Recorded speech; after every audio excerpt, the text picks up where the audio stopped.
Abusua ma wakɔ aba ɛde daily update TV so na wɔhwɛ dwumadi na ne nyinaa ɛyɛ former NPP communication top guru ɔyɛ well known ɛyɛ NPP ɛyɛ Solomon Owusu na Solomon Owusu ameke wɔne NPP adi agora so many years till say ɔmo kɔpɛ flag bearer na ɔyɛ Alan sympathizer na ɛmaa saa no ɔmo free ɛyɛ NPP kɔ join Alan.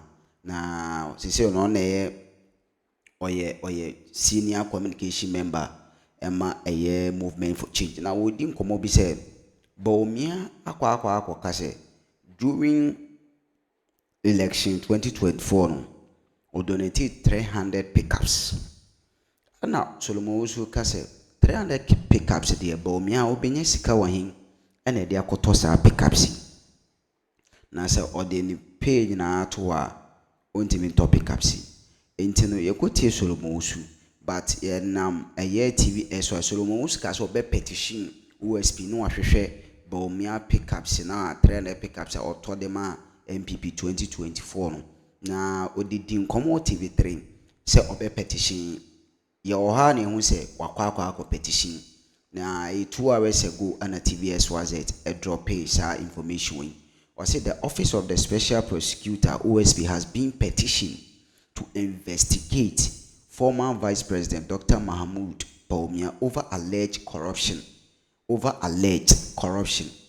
illicit enrichment, and breaches of Ghana political financing laws. In a petition dated September 15, 2025, and signed by Solomon Owusu na America na oye NPP ni Kesi ye pass so oye form of movement for change with legal representation from Andrew Appiah Esquire and Edwin Godwin Bachman.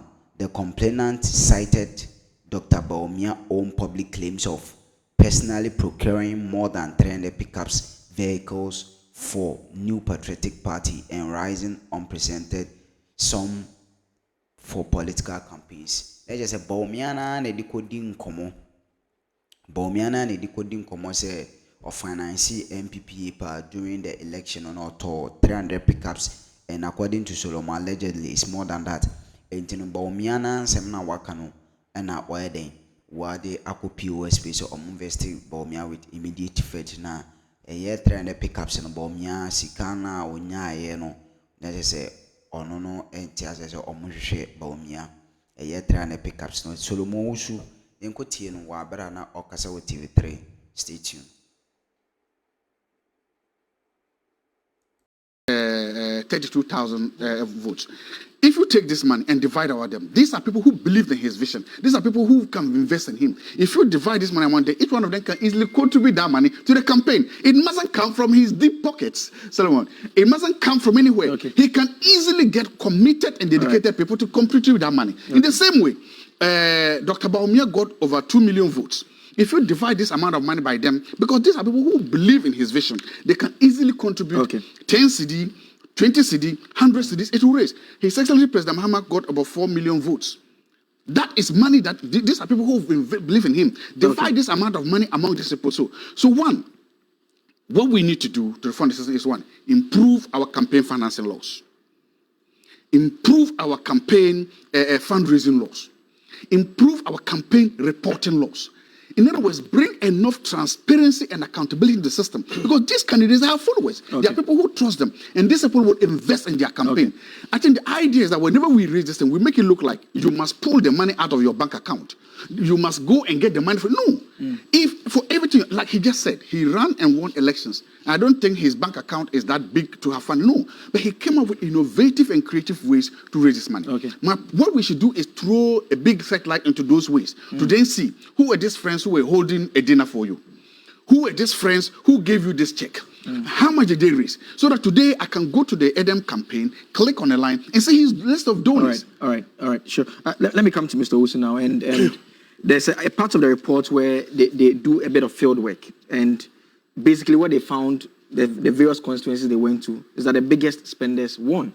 I mean, I agree with him that it's not about how much you are spending. But if the biggest spenders are winning, it means that if you can't raise a lot of money, then political parties like yours, if it becomes a party, you're in trouble. It is going to be a party. No, it's already going to be a party. But let me quickly address this issue.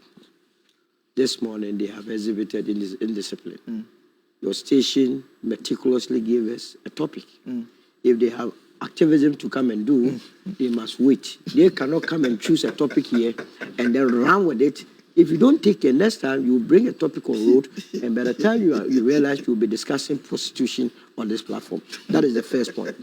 I'm very happy that my brother Zato ended with transparency, that we must enforce the laws. Very important. We have enough laws to govern or regulate our political funding activities. Many a times, if you listen to everyone, what seems to be a mystery is those that are contributing towards our political, or funding our political activities. And you rightly said it, the biggest spenders are the ones winning. And must it be the case? So, thankfully, in recent days, we have heard the former flag bearer of the NPP, Dr. Bawumia, graciously give us an information that he single-handedly donated more than 300 brand new Navara pickups to the New Patriotic Party. For me, it's an enough information that all of us know the salary of a vice president. And we know that if he decided not to even take a cedi from his salary for the entire 8 years, and even the period that he was working at the Bank of Ghana, he could not afford the 300 plus Navara pickups. From his own pockets. From his own pockets. So if you take it that I'm in the transport business, on the average, a brand new Navara plus duty will not cost less than 60,000. If you take it as 60,000, and then let's even use the base figure of 300. Don't let us go into plus. That means he donated $80 million to the NPP campaign. Now, what must we ask him? Was it a case that this money came from his pocket? Was it a case that he was helped by friends or his network, as we have been told? There are no answers. So to help deepen our democracy, this morning when I leave this place by 10:30, I am submitting a petition to the Office of the Special Prosecutor to help us in this regard. That we go in to find out who helped him to, as it were, donate the 300 plus Navara pickups, so that it does not become. As in, you're petitioning the OSP to investigate that donation done by the former vice president. He himself willingly gave us this information. Willingly. For the first time, he has been so charitable, giving us this information. From there, I'm going to petition also on Brian Champo. He was saying that he gave $1,500 to each of the executives. Ken Japan also was making reference to some money. No, we have to let the system work. People get away with a lot of things because we have the laws, we have the institutions. And in this country, we are quick to identify the problem, but nobody wants to ask it to make sure that we deal with the problem. This morning at 10:30, I, together with Ebo Bachman and Lawyer Pia Dankwa, we are going to test the laws of the land to make sure that the former vice president comes out to explain to the people of this country how and why by foreigners who are not supposed to take part in our body politic in terms of funding. Now, to buttress that point, is very dangerous and serious, and people have been seeing it. Somewhere on the 20th of August 2024, in some few months to the elections, the New Patriotic Party, by its General Secretary, issued a power of attorney to one Miss Nanadwa Ose Akoto. And I have the letter here. If you want to project it, you can, but I'll read it for you to hear and see what we are doing to the people of this country, what we are using our politics to do. It says, Your Excellency, appointment as Special Envoy, we greet you for and on behalf of the New Patriotic Party, NPP, the ruling party in Ghana. We also take the opportunity to appoint you as a Special Envoy of the New Patriotic Party with the power of attorney from us. As a Special Envoy, you are mandated to negotiate. I'm sure you are listening. Negotiate and deal with all manner of principle. All manner of principle underlined, emphasized, personalities, and solicit their support in matters which are considered paramount in the interest of the party. In particular, you brief the dignitaries on the political process in Ghana, the effort the party is making to consolidate the positive gains of His Excellency Dr. Mahmoud Bawumia-led government with special emphasis on contributions geared towards maintaining power in the oncoming general election on the 7th of December 2024. We trust in your ability. I understand this letter or document that was given to this lady led her to solicit for more funding. I mean, we have not seen that letter. I can make it available to you. Yeah, I have it here. Yes, to authenticate it. Yes. The point you are making, I'm making is that forming part of what you are asking the agencies to look into. Yes, I mean, that's why we'll be petitioning separately. I mean, the type, but what I'm saying is that as a political party, you cannot give a power of attorney to a Ghanaian to be shopping around the world when you know that your political parties Act 2000, Section 2324, makes it clear that non-citizens of this country are not supposed to take part in the funding of our political activities. Okay. Then what are you insinuating? Especially when your letter does not specify. It says you should deal with every principal, and every principal could be a foreigner or a Ghanaian. So we need to go into such matters. This is not to say that the said lady or envoy went in for money from foreigners, but to help shape our political discourse. In the same way, the petition that we are doing concerning the 300 pickups is not to suggest that the vice president dipped his hand into the pocket or the coffers of the state, but just to bring matters, clarity to matters. Now, we are monetizing our politics without people speaking against it. And it's unfortunate that the only reasonable example that you could lay hands on always has to be with the NPP. It's unfortunate. If I had documents to prove to the fact that the NDC was doing that, I would go straight. Because you see, we were sitting somewhere. Once again, Engineer Adenimo. You know Engineer Adenimo? His reason, one of the reasons for withdrawing from the NPP's presidential primaries had to do with what? Money. Money. Paragraph 4 of his letter states that the unreasonableness of the fees that have been charged, which is 4.6 million. For the information of your viewers, 4.6 million is 46 billion old cities. That is billion 46. If you put it in a chop box, it will be over. This new patriotic party is saying that they should come and pay the money before someone could be the flag bearer.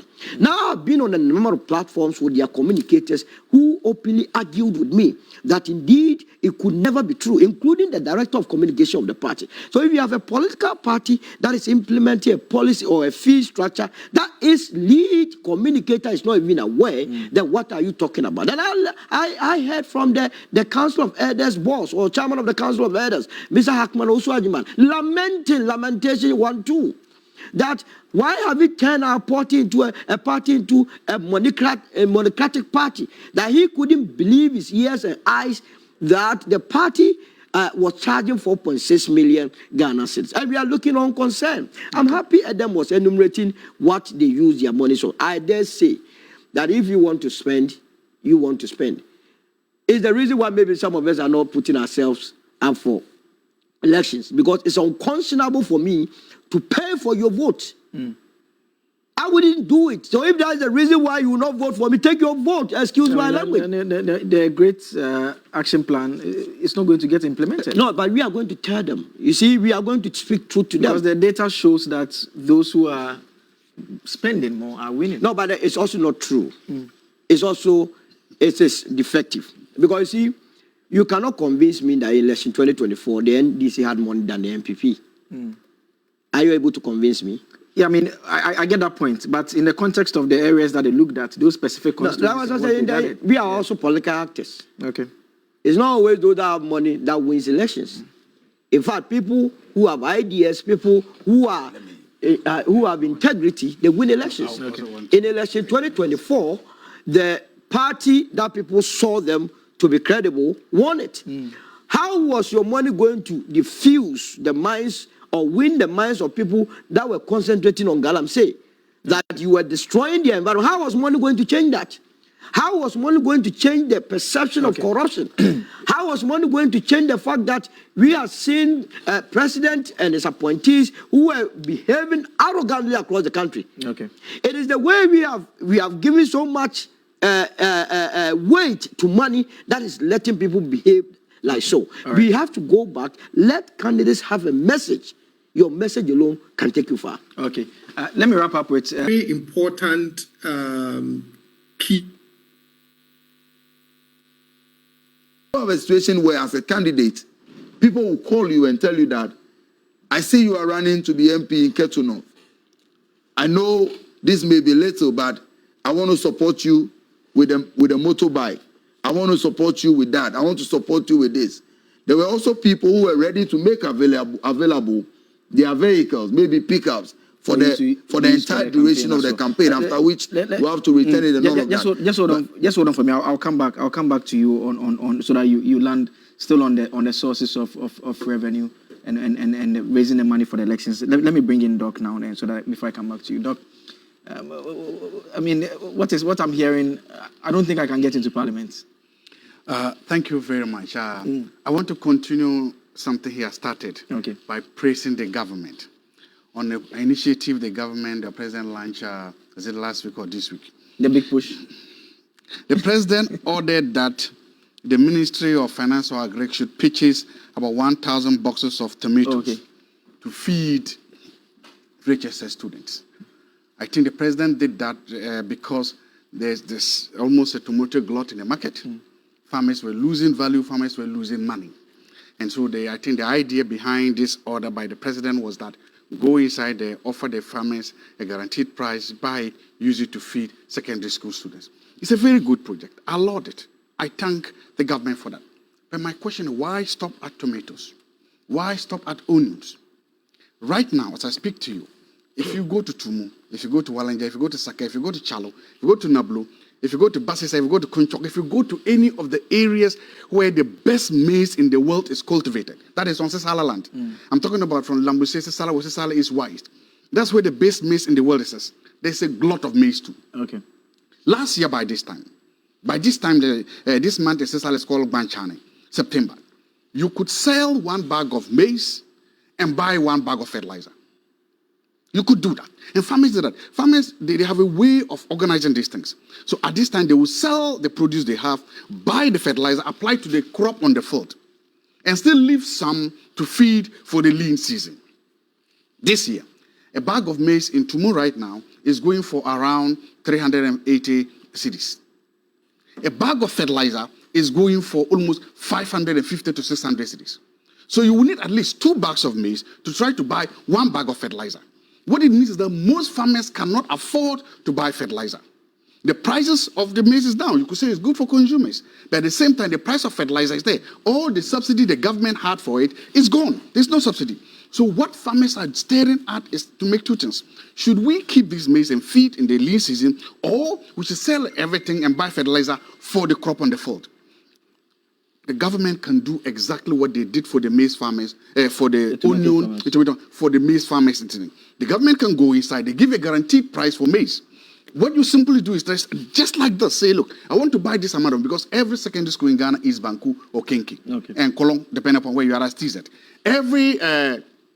The prisons, they eat the same thing. Every boarding facility eat these things. The government can go and do exactly, replicate this formula in Sisala West, other places, and help poor farmers out. Because the farmers are suffering. Go also do a similar thing, because don't be selective in choosing that, I want to help maize farmers, or I don't want to help onion farmers. I want to help maize farmers, I don't want to help tomato farmers. Help all farmers. Government, go inside there right now. The farmers will be happy. The farmers will praise you. The farmers will come and worship you. And it will be a good thing. So politically, it will be good. So I'm just hoping that the government replies the same things and help these farmers out. Because I was in Tumu over the weekend. And that's the biggest crier here, wherever I go.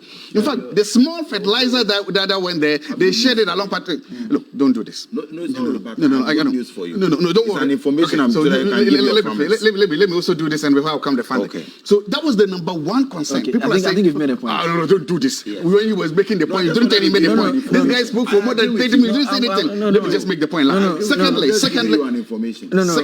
so please. Hold on, Doc. Okay. I'm giving you an information. The farmers are suffering. I just want to buttress that point. They are suffering to my need. So let me give you information and you tell them in your local dialect. Okay, no problem. I didn't give you information. Secondly, when it comes to the good push, I want to thank you, and I think you are lucky. Your constituency people are very lucky that your roads have started. I'm happy. I use the same road. I use the Wa Heng Jeffrey Tumu road. And at Chichulga, I just used it on Tuesday. That road has stayed the same way. So I'm happy that the big push has started with your places doing. The characteristics you were mentioning about your roads are the same on this road I'm talking about. One, this road connects more than 7-8 constituencies. Two, unfortunately, all of them are NDC constituencies. Which road is that? Wa Heng Jeffrey Tumu Chuchulega to Navrongo Road. Okay. It connects all and almost all these constituencies I've mentioned are in this constituency.